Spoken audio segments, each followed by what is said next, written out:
The foundation Steven Universe was constructed on is wrought with emotional drama, and often my favorite episodes are the ones dedicated to exploring the fundamental sense of loss at the core of the show. Typically, this only truly exhibits itself in Pearl-centric episodes, undoubtedly a deciding factor in making her my favorite character. Episodes like Rose's Scabbard highlight her maturity and grace in the show's ability to tackle complex emotional issues grown from the loss of the Crystal Gems leader, Rose. However, loss is only a singular component to the series' background. The birth of Steven is equally as important, lending the characters an avenue to move on. In this episode, the most fractured relationship within Steven's support group, Pearl and Greg, finally confront their problems and get resolution. As expected though, this isn't something that they can do on their own. If that was the case, this relationship would have been mended way before the events of the series start. The two constantly avoid the tension between themselves, and attempts to solve it often end in one of them, usually Pearl, pulling the brakes as he does during the Mr. Greg number. Instead, the series wisely opts to make Steven the ultimate mediator as he crafted this entire trip with one singular end goal in mind. Early in the episode, after surprising both of them by inviting Pearl, he makes a point of including Rose into his journey to Empire City. I was taken back by how Steven could be so tactless, but in hindsight, it's obvious that he planted that seed so it could blossom later, intentionally bringing their issue to the forefront in an attempt to force them to address it directly. Steven's line, "This is exactly why I brought you," is one of the handful of series highlights this episode provides, and Pearl's reaction speaks volumes to the level of progression Steven's made. Steven displays that he has an intimate grasp on the situation here, and seeing him work his magic here is as cathartic as it is fitting. The conflict resolution stemming from them finally being emotionally open with each other while Steven serenades them is about as perfect as one could hope for. While it might sound a bit mundane to resolve their struggle with a dance sequence interluded with pieces of dialogue, in the capable hands of the Steven Universe crew, it transforms it into something of a spectacle. There's a lot of great visual moments sprinkled throughout. Steven's tear becoming a rose, not only symbolizing Steven's peculiar involvement here, but tying the healing powers into the sequence where they bury the hatchet is a stroke of genius. However, the most visually provocative aspect is the way the series utilizes colors to its advantage. Much like the cluster's voices in Gem Drill, it's taken me quite a bit to be able to parse out the intended meaning behind their choices here, but unfortunately I'm not as confident this time around. There's no doubt that the colors used were meticulously selected, but their intended purpose took me longer to figure out. My immediate thought was that it was a setup for some yellow diamond, blue diamond dynamic, and while I can't rule that out, it's doubtful its meaning would only come up in hindsight, which also led me to ruling out any possibility of it tying into Lapis Lazuli too.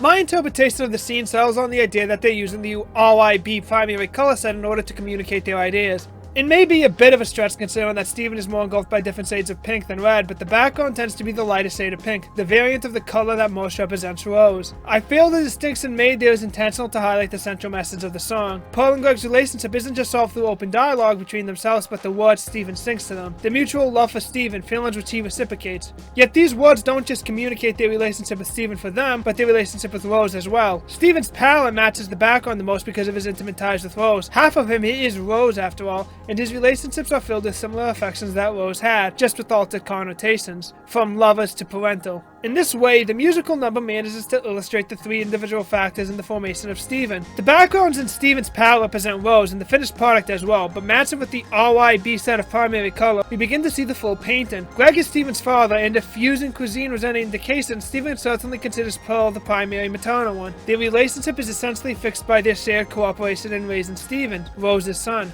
The visual cue that best validates my theory is the bottom of Greg's shoes. From head to toe, Pearl is covered in shades of blue, whereas Greg's soles are pink, the same color as Rose, indicating his connection to Steven's birth, being responsible for the other half of the equation. Conversely, Pearl had to take the position that Rose would have filled had it been possible for her to remain with Steven. If I had to hazard a guess as to why blue and yellow were assigned to Pearl and Greg respectively, you don't have to look much further than Pixar's Inside Out. Colors often carry attributes with them and are usually used to signify ideas. For example, the RYB colors that are constantly utilized to present superheroes from Superman to Sailor Moon. Inside Out presented this blatantly, with yellow representing joy and blue representing sadness. With that in mind, it makes sense to allot Greg with yellow and Pearl with blue, since Rose chose to be with Greg.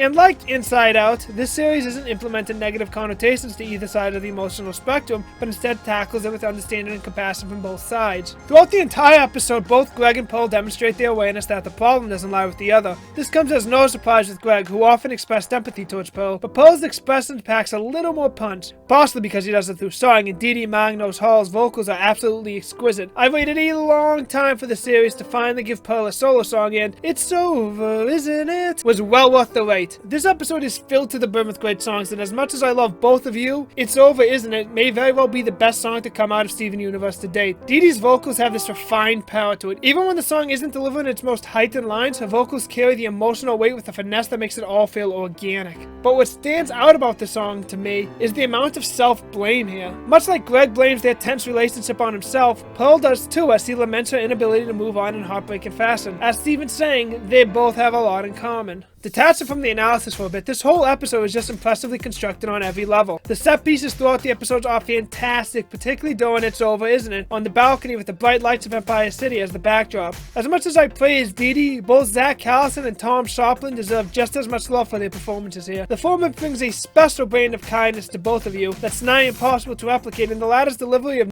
Nothing's gonna fix this, is it?